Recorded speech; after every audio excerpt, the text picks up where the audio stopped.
il vole, il vole, et saute, saute là, et il vole, il saute là, et il vole, il vole. Sur le toit de la maison, il y a un nid d'hirondelles. Tous les ans, au printemps, la famille hirondelle revient dans son nid.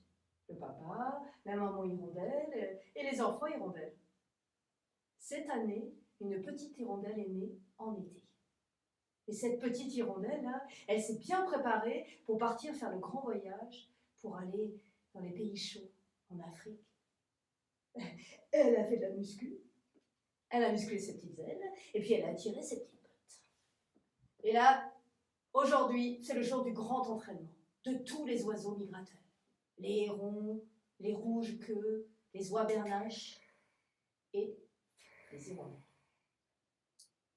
Notre petite hirondelle, elle a quitté son nid et elle est arrivée dans la forêt. Mais, alors tu t'es trompée?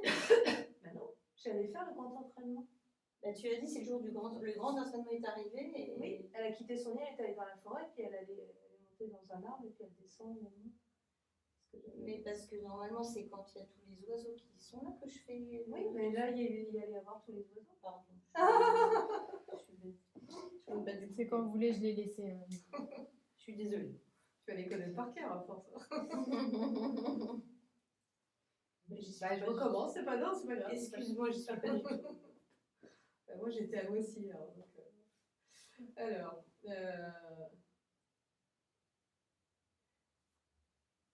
sur le toit de la maison, il y a un nid d'hirondelles.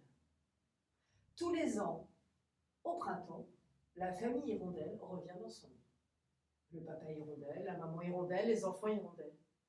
Cette année, une petite hirondelle est née en été. Elle a grandi et puis elle s'est bien préparée pour le grand départ. Alors elle a musclé ses petites ailes, elle a étiré ses petites pattes et elle est prête pour partir dans les pays chauds là, en Afrique. Le jour du grand entraînement est arrivé, avec tous les oiseaux migrateurs. Les hérons, les oies bernaches, les rouges-queues. Et notre petite hirondelle, elle a quitté son nid, elle est arrivée dans la forêt, et là elle est montée tout en haut d'un arbre, et elle s'est mise à descendre, à monter, descendre, piquer, puis remonter pour faire des loopings, et puis aller en arrière et en avant, et elle traverse, elle passe d'un arbre à l'autre, et elle croise tous les autres oiseaux, et tout à coup, paf, elle rentre dans un héron. Tu pouvais pas faire attention, lui dit le héron. Et elle tombe par terre. Elle se relève. Son aile, elle est toute cassée. Elle a mal. Elle retourne voir sa famille, qui lui disent mais enfin, tu ne pourras jamais partir avec nous. Ah non, là, on va faire un grand voyage, ça va pas être possible. Tu vas chercher un abri là pour l'hiver et on reviendra te chercher au printemps. Bon, la petite hirondelle, elle a attendu. 3 jours après, tous les oiseaux migrateurs ont quitté la forêt et sont partis. Les hérons, les oies, et puis toute sa famille hirondelle, elle les a vus s'envoler. Il y a tout un édredon de plumes qui est tombé sur le sol. Elle s'est retrouvée toute seule, avec son aile cassée, et un abri à trouver.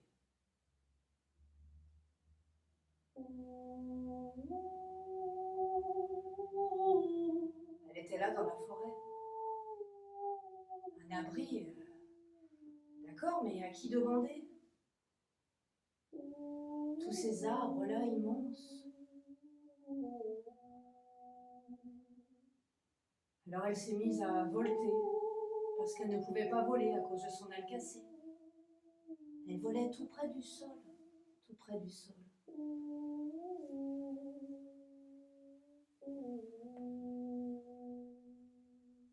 À un moment donné, elle a vu un grand chêne un vieux chêne, avec ses glands et son tronc robuste. Pram, pam, pam, para.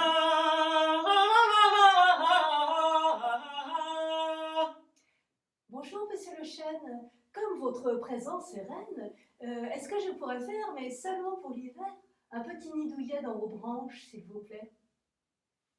Et le chêne a regardé la petite hirondelle. Il a dit, toi, espèce de petit oiseau, tu crois vraiment que j'ai besoin d'un oiseau comme toi, moi, le roi des arbres de la forêt? Mais je ne veux pas que tu manges mes glands, je ne veux pas que tu manges mes feuilles, je dois protéger tout mon arbre en entier. Alors, du balai! Ça, la petite hirondelle, elle ne s'y attendait pas. Hein. Oh, elle a serré son aile contre elle et elle a repris son vol tout doucement. Quand la nuit est tombée, elle s'est fait un lit de feuilles de mousse avec un oreiller de champignons. Et le lendemain matin, elle s'est réveillée à nouveau et elle a repris son chemin. Elle a marché, volté sur ses petites pattes. Elle regardait les arbres. Un moment, elle a vu un bouleau tout blanc, tout long. Elle s'est approchée du bouleau et elle a demandé bonjour, monsieur le bouleau, comme vous êtes bien beau, est-ce que je pourrais faire, mais seulement pour l'hiver, un petit nid douillet dans vos branches, s'il vous plaît? C'est moi le boulot, oh, oh, c'est moi le boulot, oh, c'est moi le boulot, oh, oh, c'est moi le boulot, oh, je veux garder toutes mes feuilles et mes branches pour moi. Hors de question que j'accueille un oiseau comme toi. Oh, la petite hirondelle, elle s'est à nouveau retrouvée seule dans la forêt. Elle a attendu que la nuit tombe. Elle s'est fait un lit de mousse et de feuilles avec un oreiller de champignons. Et elle a dormi. Et le lendemain, elle a repris son trajet en voltant tout doucement.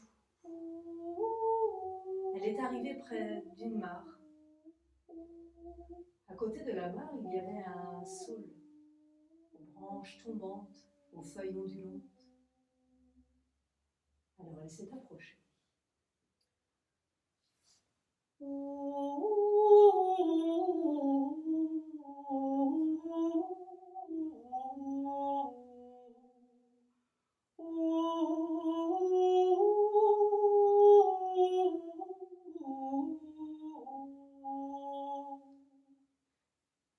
Bonjour, monsieur le saule. Comme vous êtes bien drôle, est-ce que je pourrais faire, mais seulement pour l'hiver, un petit nid douillet dans vos branches, s'il vous plaît? Et le saule a regardé le petit oiseau. Il lui a dit, ah, je vois que tu as besoin d'aide, que tu ne manques pas de courage. Mais moi, je ne te connais pas. Je ne peux pas t'accueillir dans mes branches. Bien oui, tu pourrais donner des coups de bec avec ton bec, là, faire des trous là, dans mes branches, comme les pies. Ou alors manger mes feuilles. Je ne te connais pas. Alors je te souhaite bon courage. La petite hirondelle, du courage, elle en avait, c'était pas ça qui lui manquait. Elle avait besoin d'un abri. Alors elle s'est remise à voler tout doucement, tout près du sol avec son aile cassée. Elle regardait les arbres, les uns après les autres. Mais les arbres s'étaient donné le mot. Attention, il y a une étrangère dans la forêt, un petit oiseau, une petite hirondelle. Elle mange les feuilles, elle vole vos branches. Protégez-vous. Alors elle a continué son trajet. Elle avait froid. Il pleuvait. Il faisait froid. Et la nuit, elle s'abritait dans des petits lits de mousse et de feuilles.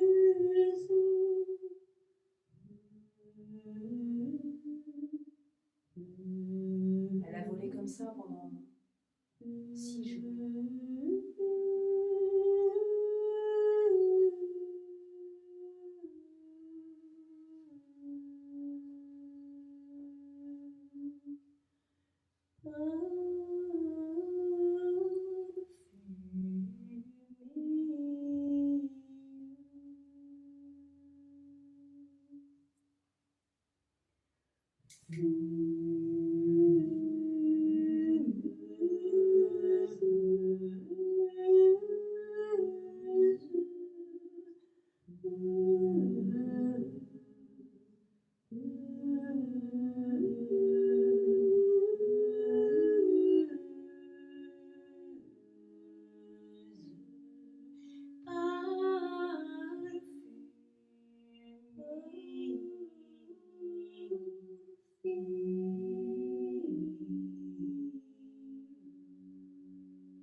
Et au bout du 6e jour, elle a senti que son aile était réparée.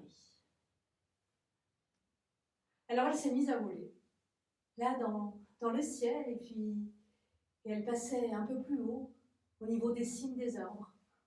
À un moment donné, elle est passée devant un grand pin, un sapin et un genévrier. Et le grand pin lui a demandé « Mais qu'est-ce que tu fais là? Tu devrais déjà être partie. » Alors elle a raconté. L'aile cassée, elle cherchait un abri, mais elle ne trouvait pas. Et le grand pin lui a dit « Mais viens donc dans mes branches, viens te faire un nid, moi je vais te protéger. » Et moi, dit le sapin, je pourrais te protéger du vent si tu mets ton nid juste à côté de moi. Et moi, dit le genévrier, qui avait une petite voix comme ça, il a dit « Moi, je pourrais te nourrir avec mes baies bleues. » Voilà, la petite hirondelle, hein, elle s'est pas fait prier. Hein. Elle est allée chercher de la mousse, des feuilles, elle s'est fait un joli petit nid là, qu'elle a fait dans le grand pin, juste à côté du sapin. Et puis tous les jours, elle allait manger des baies, des genévriers. Elle était bien.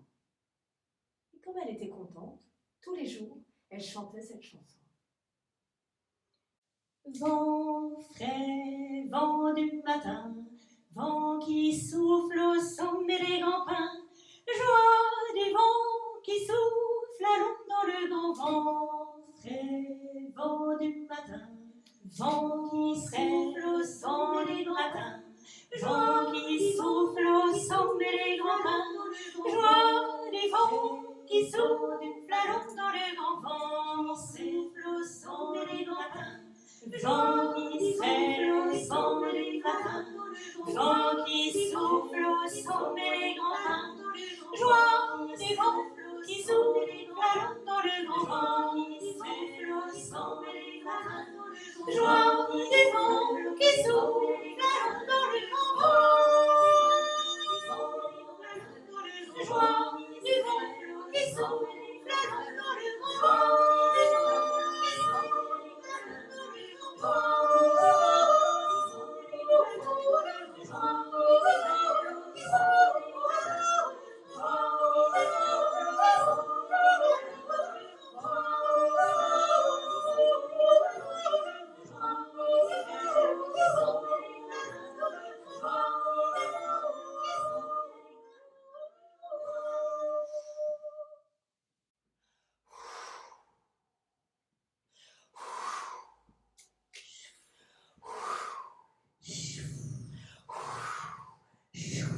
Et le vent d'hiver est arrivé.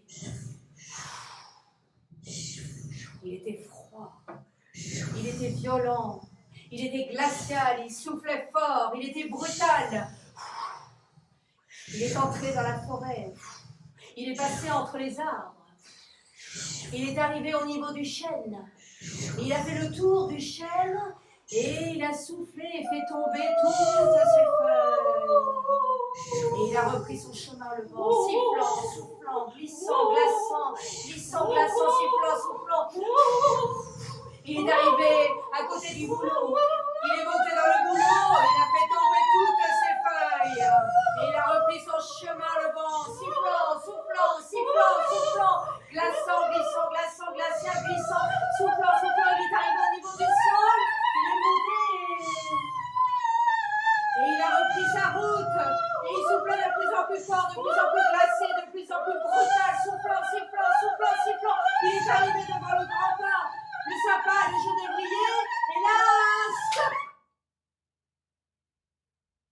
roi hiver qui passait par là. Il a dit, le vent, tu ne touches pas ces 3 arbres-là. Ils ont hébergé un petit oiseau pour l'hiver. Regarde. Alors le vent d'hiver s'est fait petite brise de printemps. Il a écarté les branches du grand pin. Et il a vu dans les branches ce tout petit nid avec ce tout petit oiseau.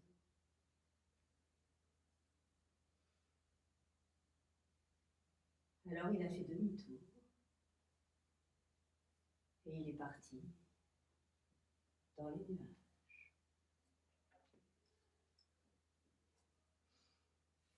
Et c'est depuis ce jour que les sapins, les grands pins et les genévriers, tous les conifères, gardent leurs feuilles en hiver.